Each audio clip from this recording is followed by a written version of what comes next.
Di tengah medan perang, tank berjenis Sherman yang dinamai Fury sedang berduka. Dari 5 kru hanya tersisa 4 orang dan 1 sudah meninggal, Lur. Mereka berempat selamat dan kembali ke markas. Seluruh anggota Peleton 3 sudah tewas dan hanya tersisa mereka berempat bersama tank kesayangan mereka, Fury. Meskipun War Daddy terlihat tegar atas kematian krunya, tapi sebenarnya dia menyimpan rasa sedih dan sakit itu sendirian. Norman diminta Kun S untuk membersihkan tank yang ternyata masih ada sobekan kulit wajah Rey di dalamnya.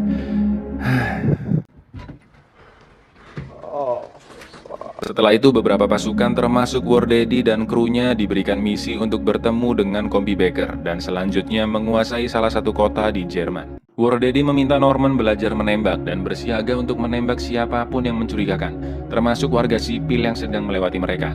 Sampai akhirnya Norman melihat seorang anak kecil dengan senjata, tapi si Norman diam aja dan akhirnya satu tank hancur beserta seluruh krunya. Banyak tentara Amerika mati karena serangan senjata anti-tank milik Jerman. Hanya 4 tank dan beberapa pasukan yang berangkat. Kemudian mereka sampai di tempat peperangan. Dengan strategi tank berjejer dan tentara lainnya berjalan di belakang tank.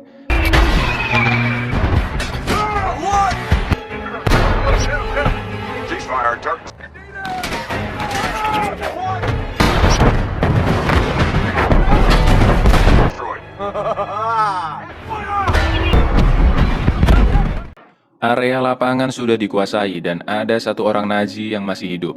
War Daddy pun memaksa Norman untuk bisa membunuhnya. Put a big fat hole in his fucking back. Throw it to hell. God! Ah! Kill me! Kill me! Kill me! Kill me! Please! Membunuh atau dibunuh, nggak ada pilihan lain selain membunuh di medan peperangan. Dan di saat inilah batin mereka berdua bergejolak. Norman sudah mulai sadar bahwa kesucian hati, kereligiusan, dan ketakutan tidak akan menyelamatkannya. Di lain sisi, War Daddy menahan tangisannya karena rasa kemanusiaannya terguncang setelah memaksa Norman membunuh Nazi. Ternyata kru Fury ini satu-satunya kru yang dari dulu selalu bersama. Dan itu semua karena ketangguhan dan kepedulian dari War Daddy. Terlihat banyak warga Jerman yang digantung oleh tentaranya sendiri, dan diantaranya adalah anak-anak kecil karena tidak mau ikut berperang. Mereka pun akhirnya sampai di kota dan berpencar, dan di sana banyak tentara-tentara Nazi yang bersembunyi.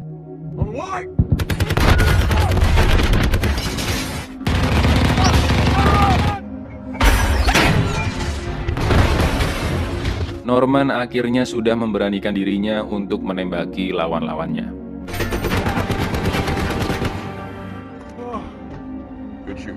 Tentara Nazi yang tersisa menyerah dan banyak anak-anak kecil diantaranya, Lur.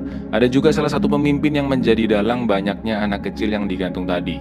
Habislah ente sama War Daddy, ya kan? Kota sudah dikuasai, mereka pun beristirahat di sana. Ada yang aselole, mabar Among Us, main karambol, dan lain-lain. War Daddy tanya ke Norman, gak jadi masalah kan ente tadi nembakin orang-orang Nazi? Dan Norman bilang jika dia sekarang menyukainya. War Daddy pun mengajak Norman ke suatu gedung di mana banyak pejabat yang minum sampai mabuk lalu bunuh diri di sana. Dan War Daddy pun mengatakan bahwa ideologi itu damai tapi sejarah itu kejam. Di sini hati Norman sudah semakin kuat, Lur. Kemudian terlihat mak-mak Jerman yang ngintip dari salah satu bangunan.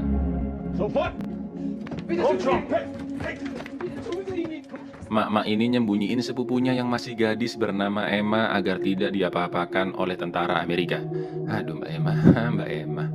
Emma pun sangat ketakutan. War Daddy nggak ngapa-ngapain si Emma. Justru dia malah memberikan telur untuk dimasak dan 2 bungkus rokok kretek filter Samsu. Di sisi lain kelihatan barbarnya si Kun S dan Gordo yang kerjaannya aselole terus lah pokoknya. Sedangkan si Bible yang alim selalu membaca Injilnya. Kemudian betapa senangnya Emma melihat Norman yang memainkan piano di rumahnya.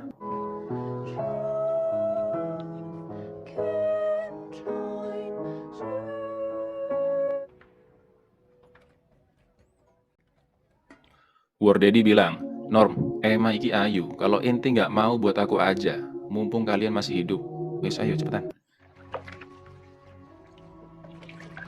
Meskipun mereka nggak paham bahasa satu sama lain, tapi Emma jatuh hati dengan perlakuan Norman yang sopan dan mereka pun akhirnya ya pahamlah.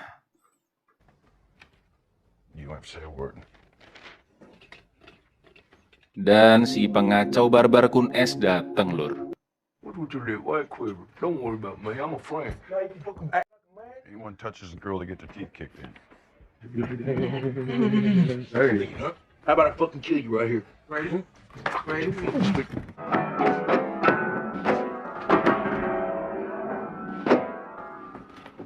Mereka pun akhirnya makan dengan dipimpin doa oleh Bible dan Kun Es masih aja terus berulah. Fix this for you real quick.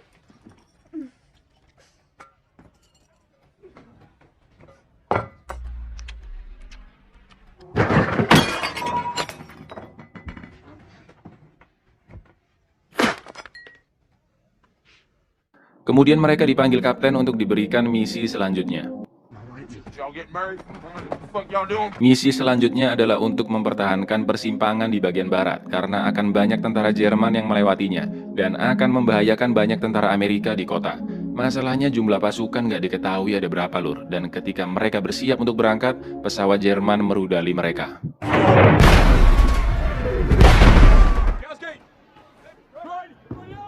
Sayangnya rumah Emma terkena rudal tersebut.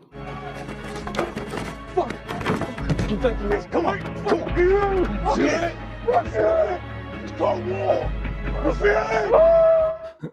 Jangan pergi, Emma.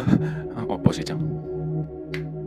War Daddy bilang ke Norman jika dia sudah membunuh Jerman di Afrika, lalu Prancis, Belgia, dan sekarang di Jerman. Perang akan berakhir, tapi sebelum itu akan banyak orang yang mati. Lalu ketika 4 tank ini sedang menuju persimpangan, tiba-tiba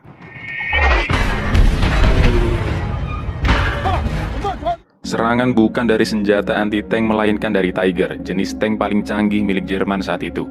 Tank yang lain meminta mereka kabur dari sana dan langsung ke persimpangan, tapi War Daddy ingin agar tank Tiger dihancurkan terlebih dahulu.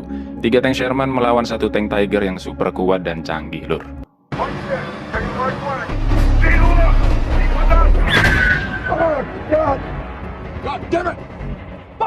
Ditembak berkali-kali, tank Tiger ini nggak hancur-hancur, sampai akhirnya tank milik Jim dan Davis yang hancur. Sekarang hanya tersisa Fury. War Daddy meminta Gordo segera memutar ke belakang Tiger dan menembak bagian belakangnya.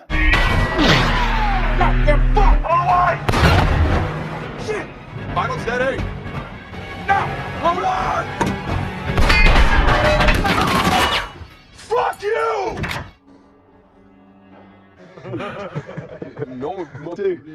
Good job. Mereka akhirnya berhasil mengalahkan Tiger, tapi radio mereka rusak dan mereka harus tetap menjalankan misi menjaga persimpangan. Yap, hanya mereka berlima. Tepat ketika mereka sampai di persimpangan, roda Fury terkena ranjau. Norman dan Kun Es diminta mengecek gudang di sana, apakah ada tentara Jerman.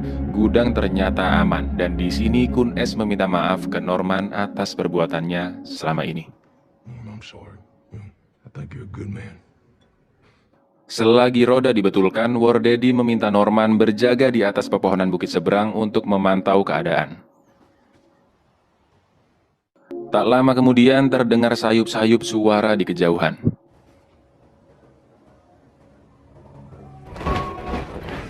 Mereka berempat ingin kabur karena tahu tidak akan bisa menang, tapi tidak buat War Daddy, karena selama ini dia tidak pernah lari dari musuh. Stop! What are you doing? Get out of here. Get to that tree line. It's my home. War Daddy ingin menjaga Fury dan menyelesaikan misi menjaga persimpangan itu, dan Norman memutuskan untuk tetap tinggal bersamanya. Begitu pula dengan Bible, lalu Gordo, dan juga Kun Es. Dan strategi terakhir mereka pun dimulai, lur.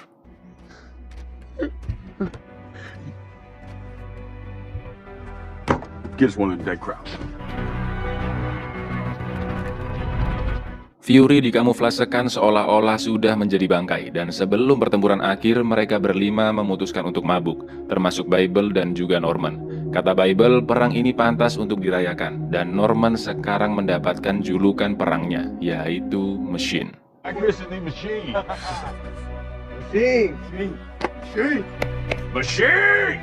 Sampai akhirnya, tentara Zazava sudah sampai di persimpangan, lur.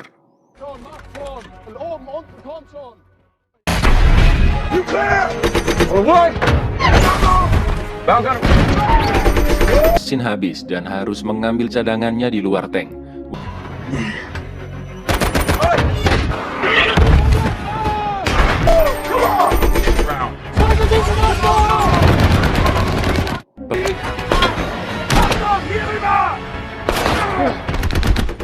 Peluru senapan Wardaddy melempar granat asap untuk mengcover mereka dari serangan musuh.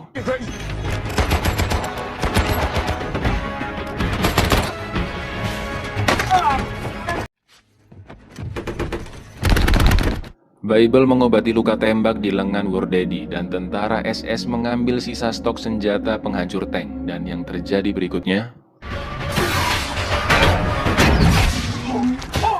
Kun S tewas lur, dan amunisi senapan mesin di dalam tank juga sudah habis. Mereka berempat kini dalam keadaan yang terdesak.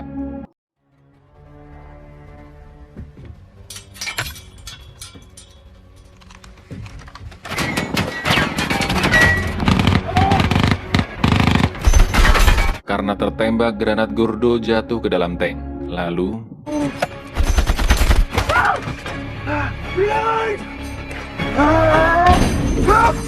Norman pun turun menyelamatkan Bible yang mengambil senjata milik SS. Dan ketika Bible akan melemparkan granat,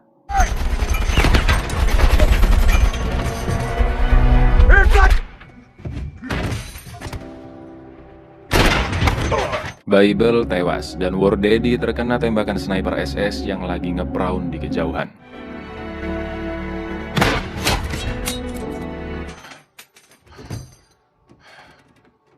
Wardaddy sudah sekarat. Dia minta maaf ke Norman karena tidak bisa bertahan lebih lama lagi. Tentara SS sudah mengepung Fury dan sekarang Norman sangat ketakutan.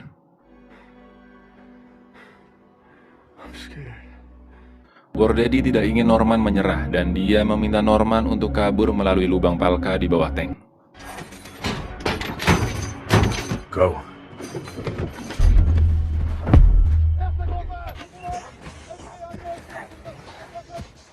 Bantuan tentara SS lainnya pun datang dan seorang tentara muda menyadari keberadaan Norman. Tapi anehnya dia membiarkan Norman untuk hidup.